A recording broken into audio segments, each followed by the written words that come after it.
Good afternoon and welcome, everyone. My name is Andrew Patricia, and I've been a business owner for the last 30 or so years. But for the last 25 years, I've been educating, training, trying to inspire, motivate, and mentor business owners. And one of the things that I've learned is that, as we go along as business owners, there are different things that we need to learn. But the one thing that remains the same is that every single year we need to plan. Every single year we need to plan. And it's important that on a regular basis, we update our plans.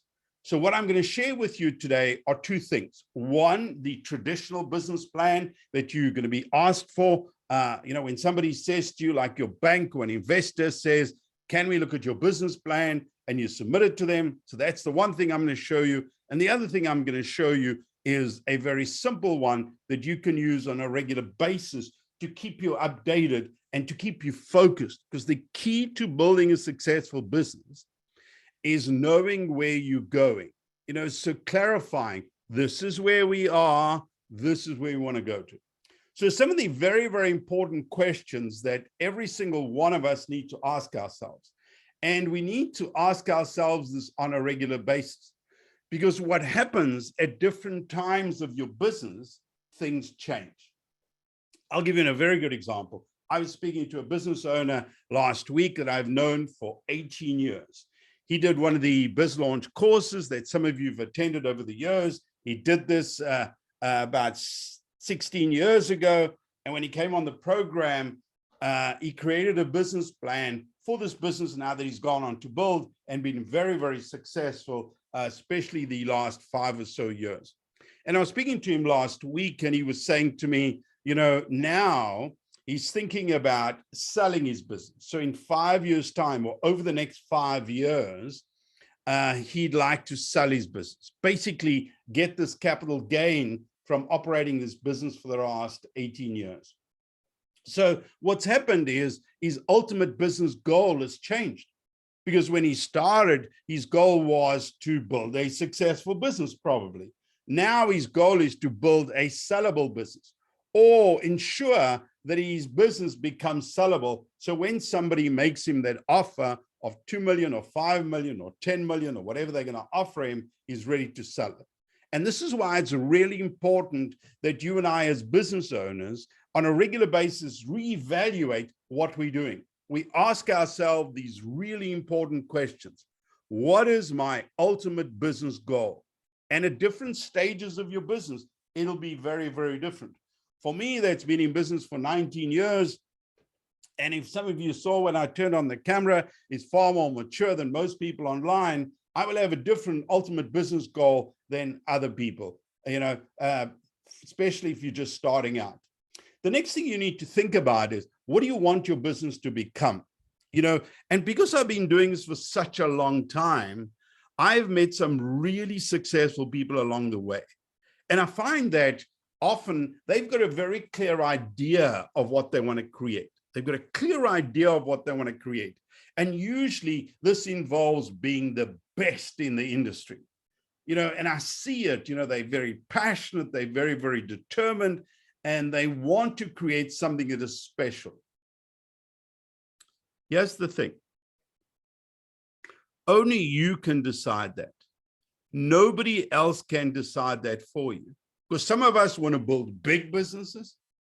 Others want to build something really small and simple, that keeps us busy as we go along. The decision becomes yours. But ultimately, I encourage every single one of my business owners to build a business they love, to build a business that suits their lifestyle, to build a business that'll make them content is the word, I think. And I think this is really, really important to understand this. The third thing you need to understand as a business owner, and this involves, as our businesses grow, as our businesses change direction, is that our business vision changes. I know for a fact that the business vision I had for Biz Launch when I started 19 years ago is very, very different to my business vision now. And I need to be aware of that as a business owner and make sure that I update this on a regular basis. I need to update it at least once a year. And then every 90 days, I need to go back and look at some of the goals I've set myself. Because the one thing I've realized about most business owners, actually about human beings, is that when we set ourselves targets, it inspires and motivates us and keeps us on track. But we've got to do this regularly. We've got to set ourselves target. We've got to relook at these things. Every now and then, people ask me for a great definition of a business vision. Because what happens is you go onto the internet and you type in business vision, and sometimes the mission statement comes up, and other times the vision statement comes up. And really, it just gets me confused most of the time.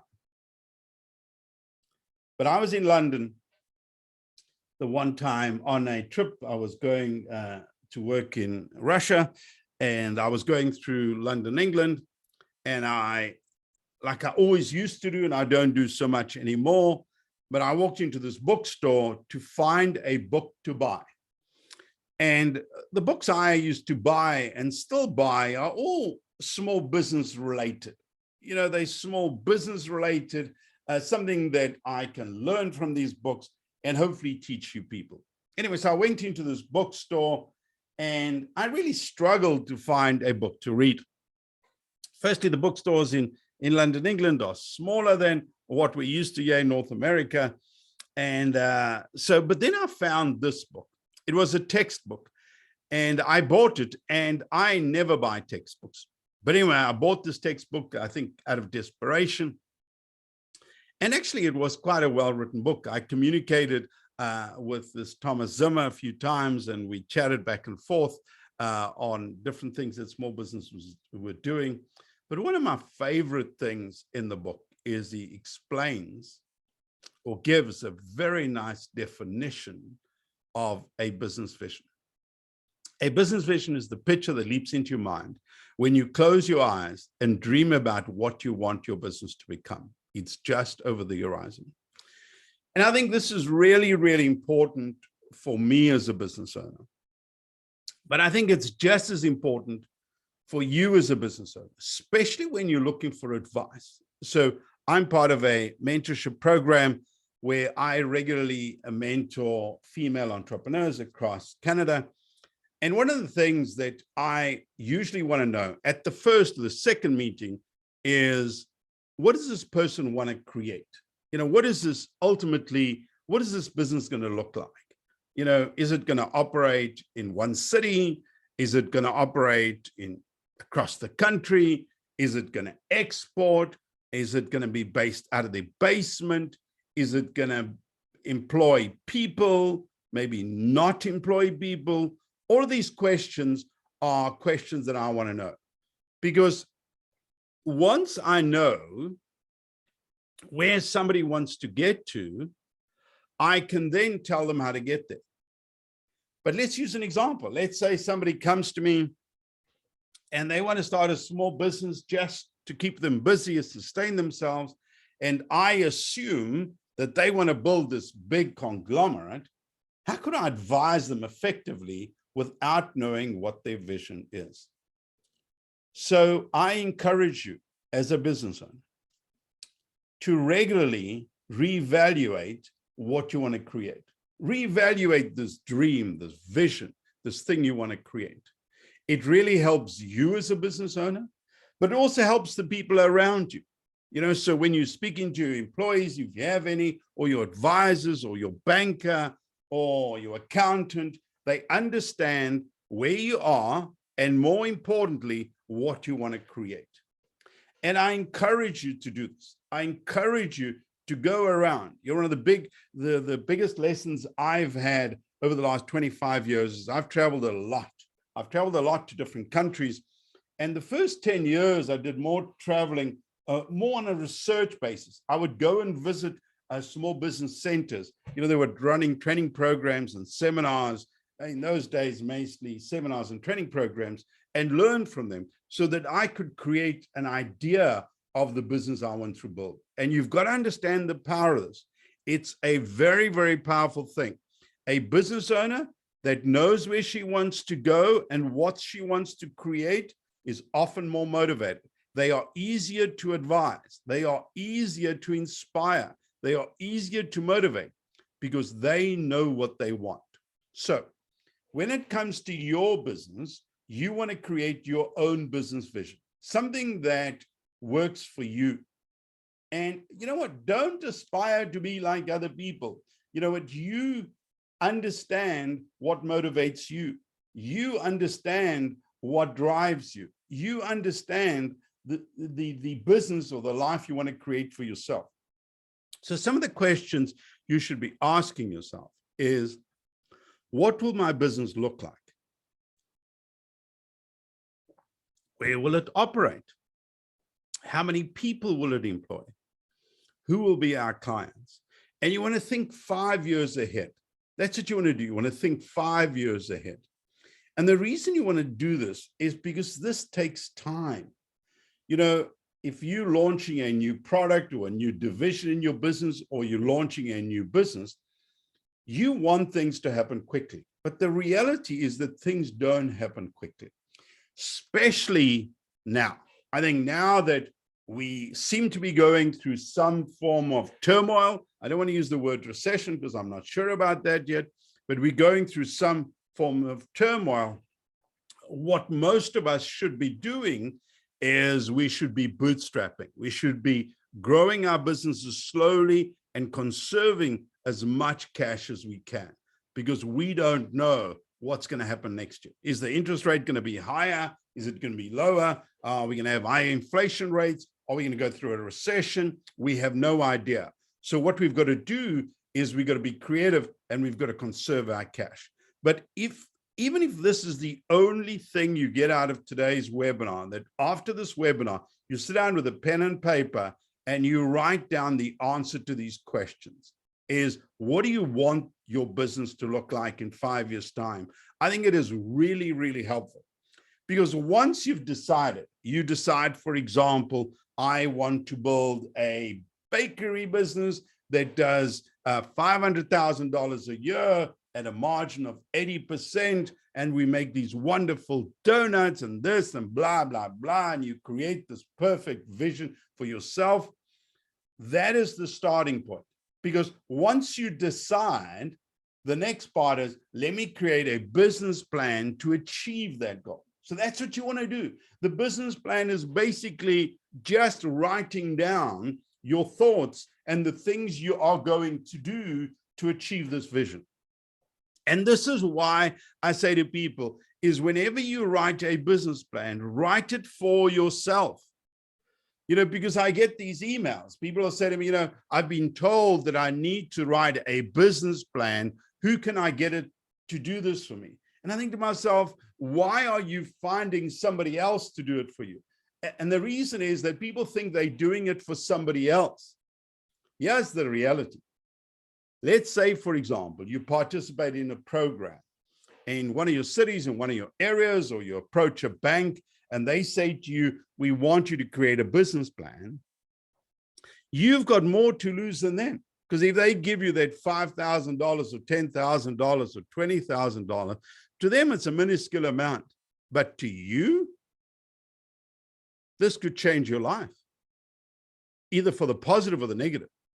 So I want you to understand is, whenever you do things like this, whether it's a business plan, whether it's a cash flow forecast, whether you calculate your break even, whether you write down your goals, you are doing it for you. That's what you are doing.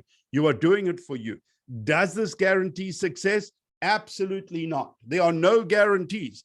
I've been doing this for many years, and every now and then I will meet people and they'll say to me, you know, how do I know that I'm going to succeed? And I say, I do not know. Because that's what we want. We want the security, especially those of us that have worked in corporate all these years. We want to come from this corporate environment. We want to start our own business, and we want to just carry on living the life we were always living. That's not a reality. The reality is there's going to be pain, there's going to be gains, there's going to be losses, there's going to be all of these things in the beginning, and we've got to be prepared for this. So why is a business plan important? This is why I believe it's important. It forces you to take this information out of your head and write it down on a piece of paper. And it's very, very important that you do this. It's very, very important that you write down these ideas of how, who's going to be your customers, how you're going to market your services, who are your competitors, what is your break even going to be? All of these things are very, very important. And a lot of us have this information. We have this information somewhere in our hard drive, in our brain, we have this information. So what happens is you're just taking it out of your head and you're putting it down on a piece of paper. And if you don't have the information that you need for the business plan, you're going to go out there and get it. That's what you're going to do. But remember, at the end of the day, you're doing this for yourself. So when I read business plans, and you can see, it's usually somebody that's gone to one of these institutions and they put a whole lot of information there. And I'm thinking to myself, for what? Who benefits from all of this data and information in the business plan? You're just trying to impress people, and that makes absolutely no sense to me. To me, a business plan is a working document. It is something that is relevant. It's easy to read. It's easy to understand. You can follow it. And after you've read this thing, you get a very good idea of what the business is going to do, and more importantly, its potential for succeeding.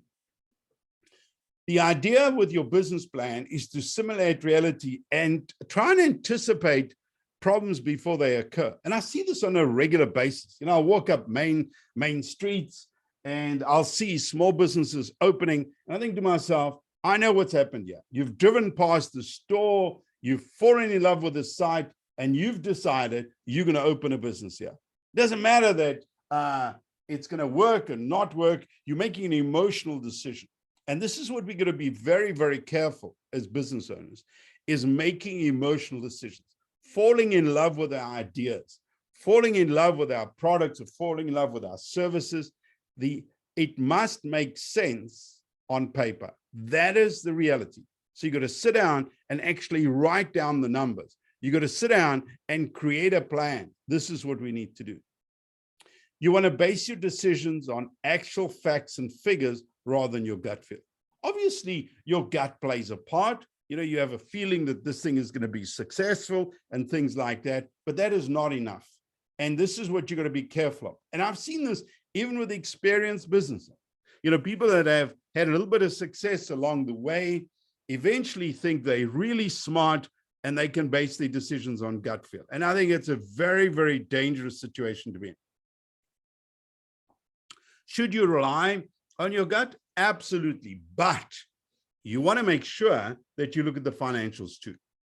You look at the marketing plan, you look at the sales. All of these things are really, really important parts. The one thing you want to do, and this is something that I've learned along the way, is that, when you create business plans, what you want to do is you want to create a good first impression. Actually, I thought I had a couple of pictures on this thing. Now I don't see what happened here. But when you create a business plan, what you want to do is you want to make sure, okay, I know what happened here. So what you want to do is you want to make sure that you create a decent enough presentation. Obviously, if you're doing it for yourself, totally irrelevant. You can just put a bunch of pieces of paper together and that's okay. But if you're presenting your business plan, for example, to your local small business center, or to your banker, or to, investors, you want to create a good first impression. Because, I've been doing this stuff for a long time, and it is one of my most frustrating things is marking business plans. Why? Because I see that people do not put the effort in. They're asking for $5,000 or $10,000 or $20,000, and they don't put in the effort. And I've realized over the years, many of the business owners, I had an example yesterday, for example, somebody emailed me and she said to me, that link you sent to me to apply for a grant to go to a trade show in Europe, I got $12,500. And you know why I sent it to her, this link for this grant, is because I knew she would do the work and make the application.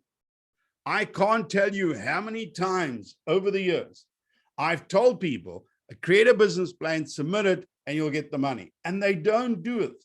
And then they'll say things like, you know what, I've got no luck and things like that. You've got to put in the effort. And I think this is really, really important. You've got to put in the effort. So understand, as a business owner, if you want to succeed, you've got to put in the effort.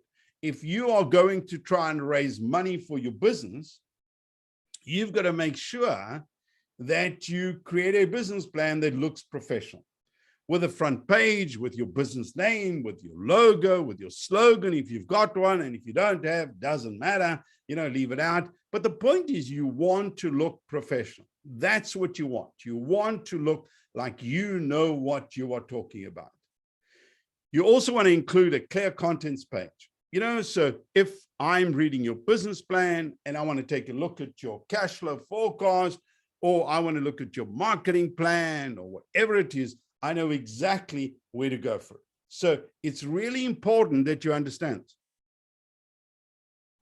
that as a business owner, you've got usually one shot to create a good first impression, especially when you're trying to raise money. So for those of you that are doing it, to raise money, I recommend you make sure that your business plan looks good. If you're doing it for yourself, not to worry. I encourage business owners to use pictures, photographs, graphs, tables, flow charts, all of those things. Just make it easy to read, easy to look at, and easy to understand. So that's the front page.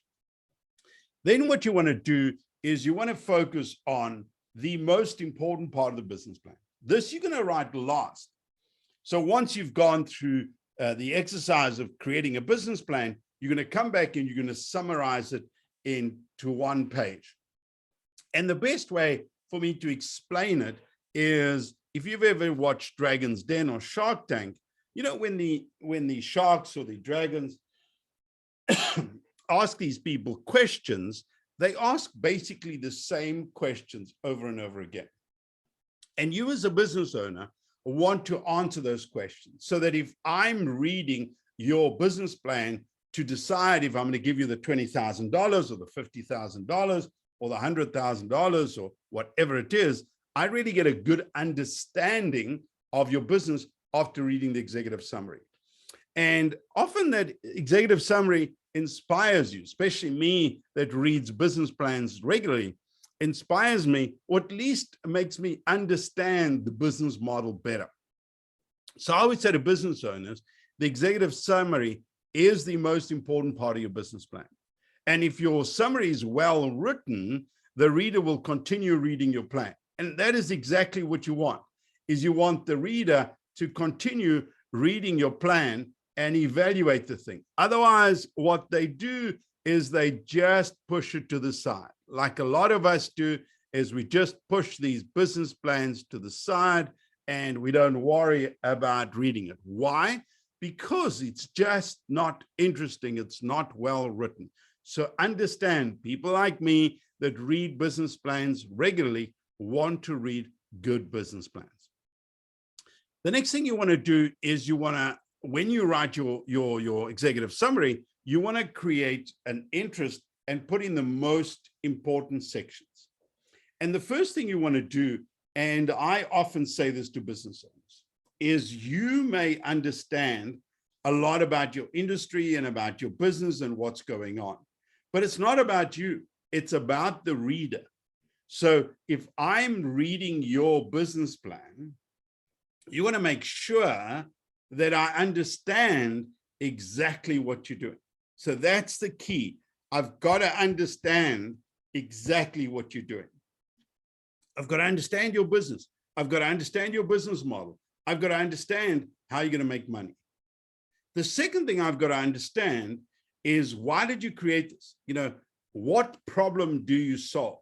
What opportunity did you identify out there? And that's the reason you'll get this business up and running. Or if you're an existing business, you launch this new division or this new department or whatever it is. Give me 3 to 5 reasons why you believe your business will be successful. Is your industry growing, for example? You'd put a little paragraph in there. Well, who are your key competitors? You've got to show that you've done some research and who's your target audience. Now, as I go through this list, I'm sure a lot of you are realizing this is really important information for me as a business owner. And you are absolutely right. And for an investor, it is just as important because the investor wants to know, how will you get clients? What is your strategy to bring in leads into your business? When it comes to your operations, how much money do you need for this business? What equipment are you going to be buying, if any? What technology are you going to be using in your business? They want to understand this. If you're applying for money, they want you to be specific and say, I need $125,000 and this is what I'm going to use it for. What are your sales expectations? How much revenue do you expect to do in year 1, year 2, year 3? And these are really challenging questions. But the reality is that if they're not answered, why would I invest in your business? Why would I take this risk, this money that I've worked so hard for, that you want me to invest in your business? Why would I do that? And you'll realize very quickly that these are the type of questions that are asked on these shows that we often watch on TV because they're so important. So the executive summary, as I said, is you're going to write it last, and then you're going to summarize the whole business plan into that. That's what you're going to be doing. And then you want to add more detailed information. But just think of this, from your point of view and from the reader's point of view. Yeah, in your company profile, you'll give the reader more detail. Maybe have a few photographs of your products, maybe give us a little bit more information explaining what services you're going to offer. But really, you want the reader to understand your business. If you're an existing business, so let's say you're an existing business, you're applying for a loan or you're applying for a grant or whatever it is, you want to share a bit of history on your business, how long you've been operating, what have your successes been. Those are the type of things you want to be sharing. Your business vision. So if this is relevant again, maybe you'll include it in your business plan, which is a really key point here, is only include stuff that is relevant to the reader. If it's not relevant, just leave it out.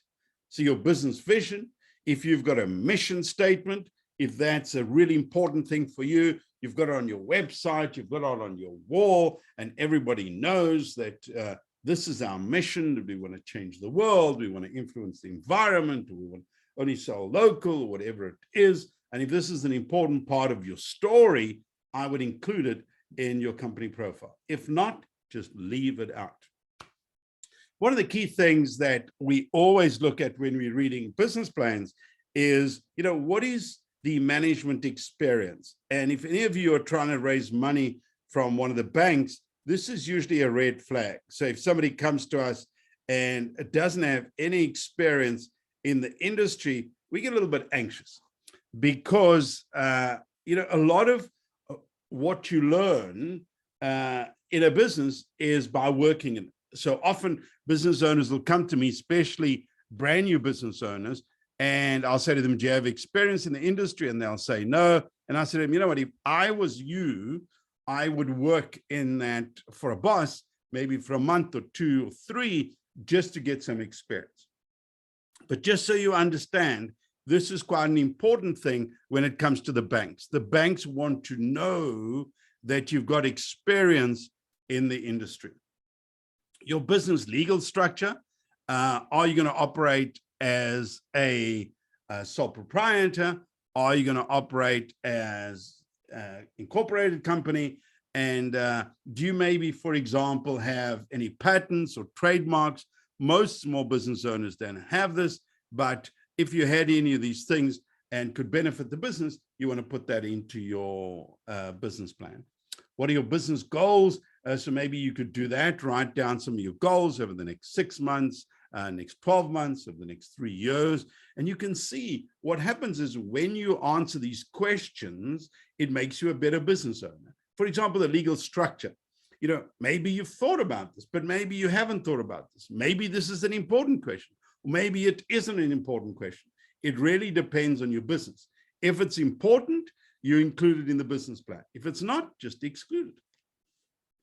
Then you want to do some market research. And this is really, really important for me because I am really concerned that often people start businesses and have done no research. They've got no idea who the customer is going to be, none of these things. But they have feelings. They have a feeling that this is a great idea. And let me just say something to you. If you've got millions of dollars or hundreds of thousands of dollars, you can have feelings and take risks. But if you don't have millions of dollars or hundreds of thousands of dollars, you know what? I think taking risk just does not make sense. So do your research, get out there, try and identify what are you doing for customers. What is so unique about this thing you are doing? What is so different? What have you identified that's convinced you that this business is viable? What happened? And usually this is how we grow our businesses. I know in the case of BizLaunch, our business has gone in different directions, and it's usually driven by customers. Customers will come to us and say, can you do this? Or can you do that? Or is this something you could do for us? And usually that's the direction our business goes in, obviously, if we can do it. The other thing you want to try and identify is your business on trend? And again, it depends on where you are. You can look at global trends, you can look at local trends, but you want to know what's going on. You want to know what industries are growing. You want to know what's happening in your industry, what's changing. All of these things are really, really important. And I see this often, when I walk around and I see new businesses opening, and I realize, what, these people have no idea what is going on in the industry. And this is a dangerous situation to be.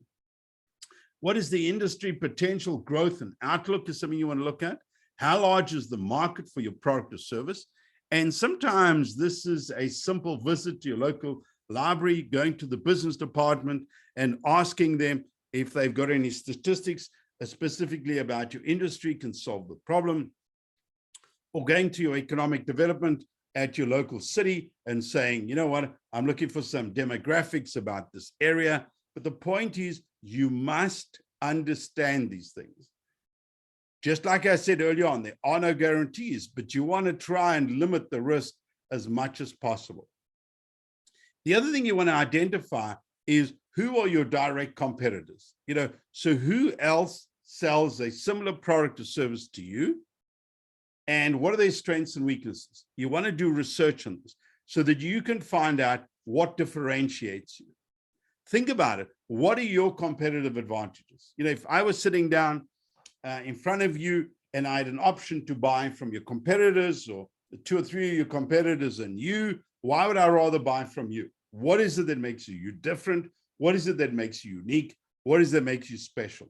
Understand that these are key things that if you can identify, can differentiate you in the market. Customers will notice this differentiation and then buy from you.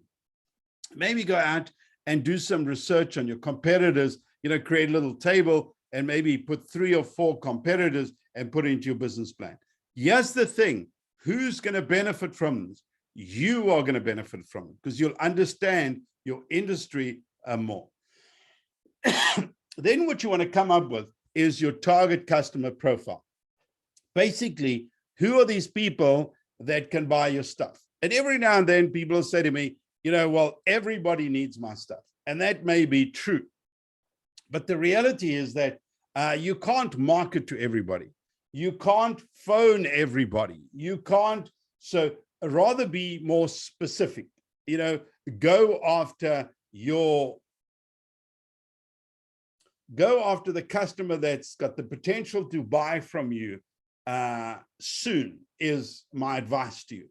So maybe come up with a profile like this involving some demographics, some psychographics, things like high income, 55 to 64, double income, drive luxury cars, eat organic food, whatever. But come up with a persona because this is going to make you a better marketer.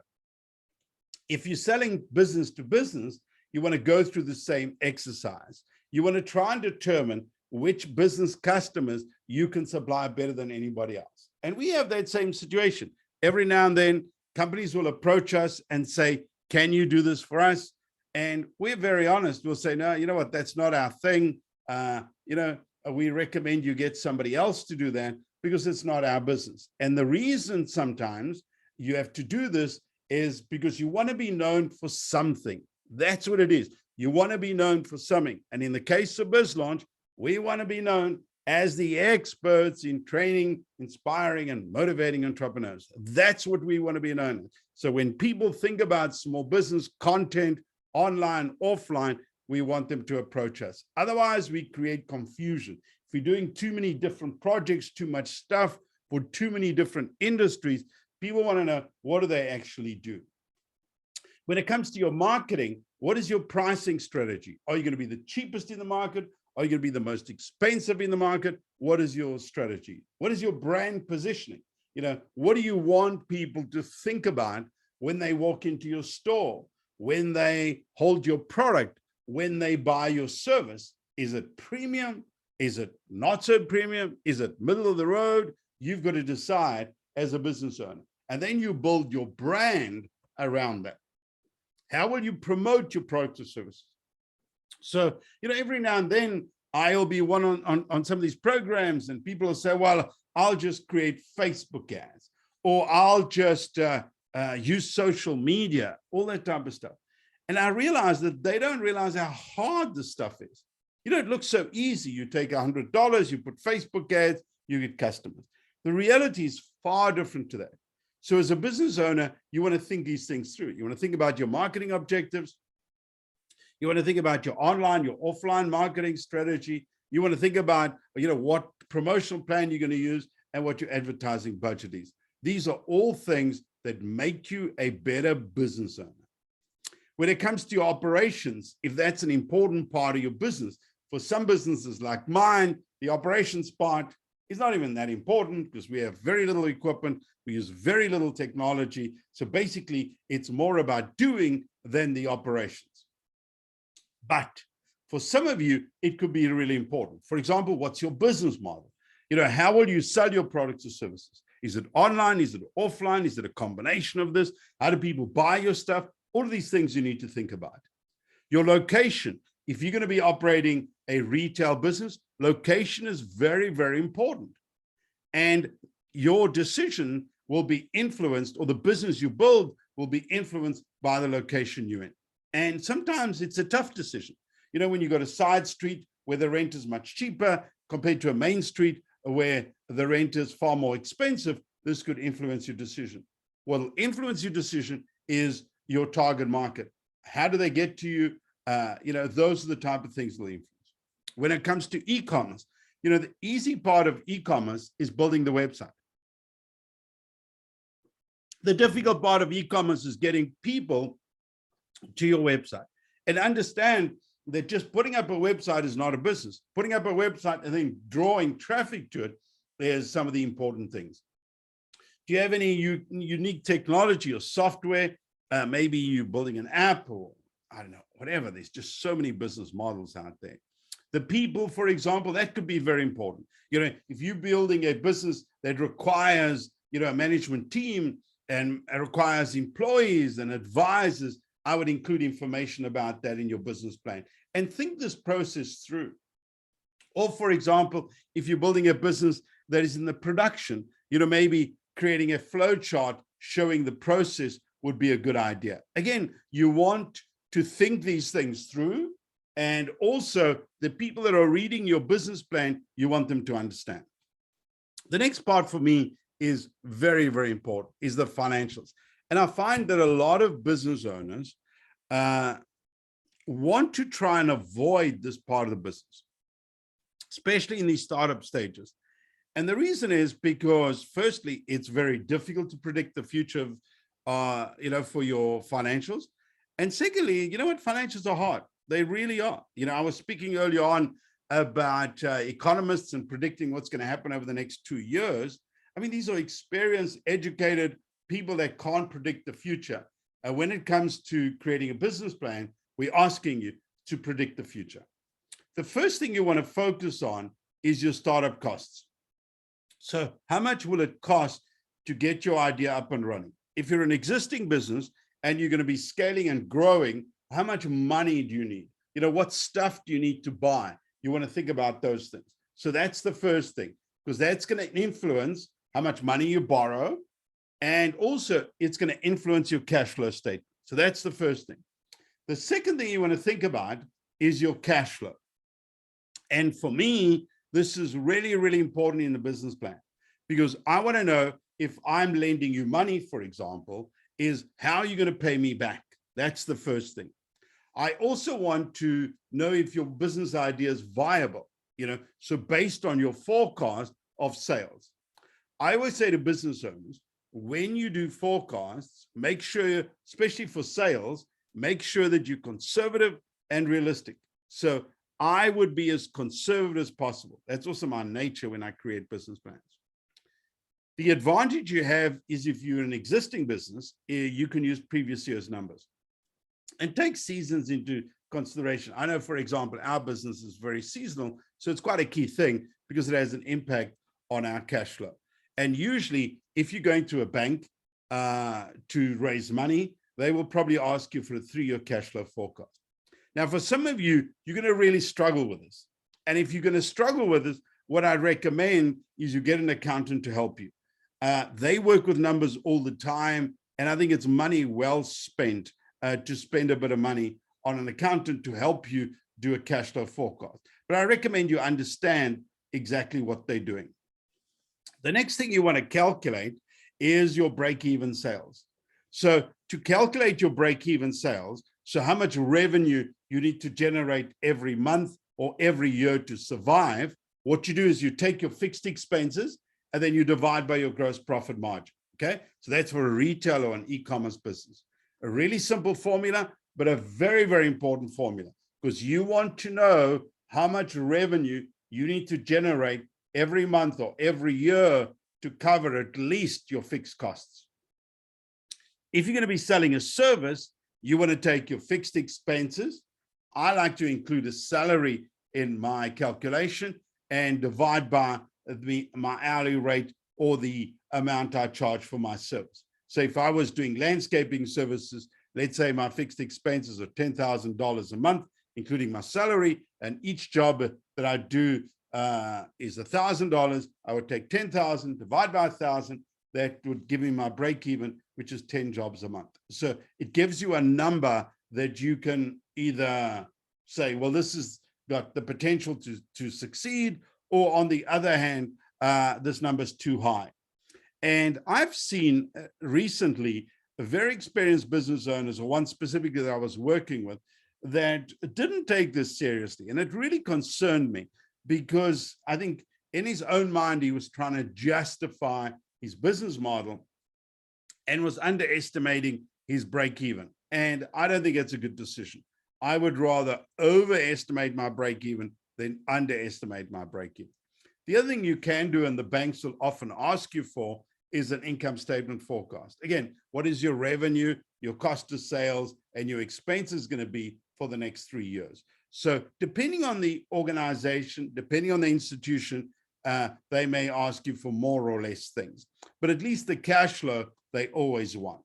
So the other thing you want to do, and again, this is for your benefit more than anybody else, is what are your milestones? So what milestones do you need to accomplish over the next 3 years? And maybe break it into the next 6 months, the next 12 months, the next 2 years, the next 3 years, whatever it is, try and make it as specific as possible. So let's just get near the end and start summarizing what we've been discussing. I've got 2 more slides to show you. One, a simple business plan, and the other one, a summary. But I always say to people, when you create business plans, only include accurate and relevant information.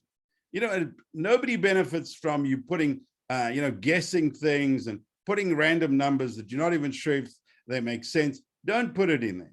If you do put any numbers in your business plan, which you are required to do, make sure you justify these numbers. How did you come up with them? Ensure it's easy to read. No fancy language, no fancy acronyms and things like that. Make it easy for people to understand. And I always say that my sweet spot for business plans are about 14 or 15 pages. That includes the front page, includes the index, includes all the graphs and the pictures. So it sounds like a lot of work, but when you start answering these pointers that I've made on the screen, you know what? You get to 14 or 15 pages easily. For those people that are impatient and want a one-page document, I've created this really simple one that I use when I come up with ideas, which you can use too. The first thing I ask myself is, what opportunities or problems have we identified in the market? Okay, because we're always asking customers, what are they looking for? Then we need to decide what products or services we develop. So the nice thing about this little template I've shared with you on the screen, this could be a one-page business plan. Here's the problem. Here's the solution. These are the products or services we're going to offer. This is our value proposition. We're going to save people money, or we're going to make it more convenient for them. Whatever it is, you want to focus on that. Who are your target customers? For me, this is really important, especially when it comes to marketing. I need to have an idea of which customers we're going to go after. What marketing tools are we going to use to get customers? You think about this, every single product, every single service, every single business idea you come up with, you have to go through this exercise. So even if you're not creating a full business plan, here's a very simple template you can use to evaluate any ideas. What are your monthly fixed expenses? You have to know that before you can evaluate if this is a viable idea. What is your gross profit percentage? What is your break even? Once you know your fixed expenses and you know your gross profit, you can calculate your break even. And this helps you plan because it gives you numbers, it gives you figures, it gives you quotas to work to. What assets and technology do you need to purchase? What is your cash requirement for this business? What is your customer acquisition cost? These are all really important questions that we need to answer. It doesn't matter what stage our business is at. What systems and processes are we going to use to ensure the customer gets the product and service? What employee training and motivation are we going to participate in? What are technology? Again, these are questions that we need to answer. Doesn't matter what stage our business is at. So let me just summarize. As a business owner, you need to be very, very clear on what motivates you and the business that you want to create. And for every single one of us on this webinar, it's going to be different. I encourage you to set yourself very, very clear personal and business goals. And like I tell all my business owners, you want to build a business that you love, that people love working for you and your customers love buying from you. Have a clear business vision and develop a business plan. Why should you be doing this? Is because you want to succeed. You want to build a successful business. Are there any guarantees? Absolutely not.